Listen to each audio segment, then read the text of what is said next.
Katika mitaa ya Dar es Salaam, ambako maisha ni ya pilikapilika na ndoto nyingi huzaliwa katika mazingira magumu, aliishi kijana mmoja aitwaye Joshua. Joshua alilelewa na mama yake pekee, mwanamke jasiri aliyepambana maisha yake yote ili mwanawe apate kesho iliyo bora.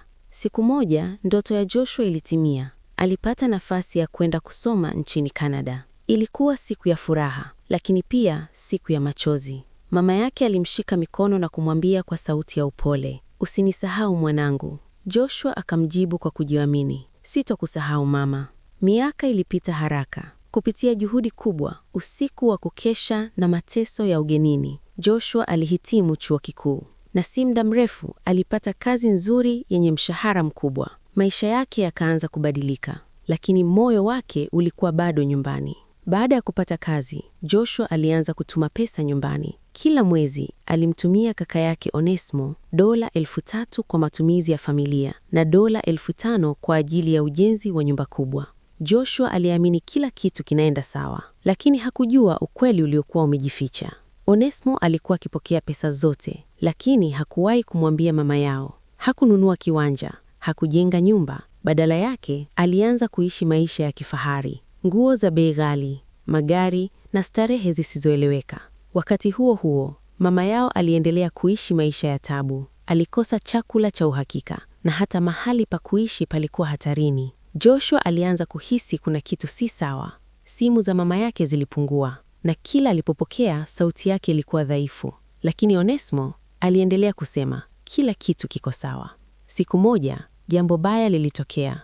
Mama yao alifukuzwa nyumbani. Nyumba aliyokuwa akiishi iliuzwa na Onesmo mwenyewe alidai anahitaji pesa kwa ajili ya ujenzi, lakini huo ulikuwa uongo mwingine. Mama yao aliachwa bila msaada, akaanza kuishi kwa jirani katika hali ya huzuni na aibu. Wakati huo huo, Onesmo alikuwa akiishi maisha ya anasa na mwanamke aitwaye Sandra. Sandra alimwamini Onesmo, alidhani ni mwanamume wenye mafanikio, lakini siku moja ukweli ulianza kujionesha. Aliona ujumbe wa benki kwenye simu ya Onesmo, mahamisho ya pesa kila mwezi kutoka kwa mtu aitwaye Joshua.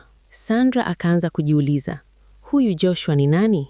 Na hapo ndipo pazia la uongo lilianza kufunguka. Mbali na nyumbani, Joshua hakuwa na amani tena. Moyo wake ulimwambia kuna kitu kibaya kinaendelea. Akaamua kuchukua hatua. Bila kumwambia mtu yoyote, alinunua tiketi na kurudi Tanzania. Alipofika, alielekea moja kwa moja nyumbani, lakini alichokikuta kilimshtua sana. Nyumba ilikuwa imechukuliwa na watu wengine. Joshua alichanganyikiwa. Akaanza kumtafuta mama yake kila mahali. Hatimaye alimkuta. Alikuwa akiishi katika chumba kidogo, katika hali ya umaskini. Alikuwa dhaifu, lakini bado alitabasamu alipomwona mwanawe. Joshua alilia kwa uchungu, "Mama, nini kimetokea?"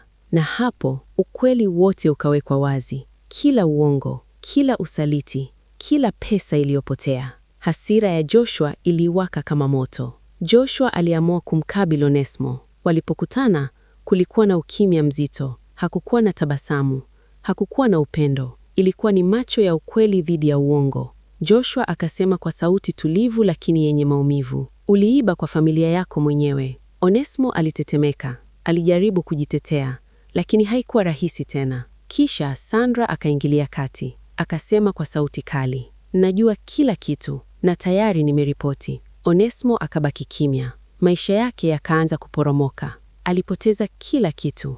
Joshua alichagua njia tofauti. Hakutafuta kulipiza kisasi. Alichagua kujenga upya. Akanunua kiwanja, akajenga nyumba mpya, na safari hii akaiweka kwa jina la mama yake. Mwisho wa yote, mama yake alipata amani, na Joshua akajifunza somo moja kubwa. Usaliti wa kweli hauji kutoka kwa wageni, bali kutoka kwa wale unaowaamini zaidi.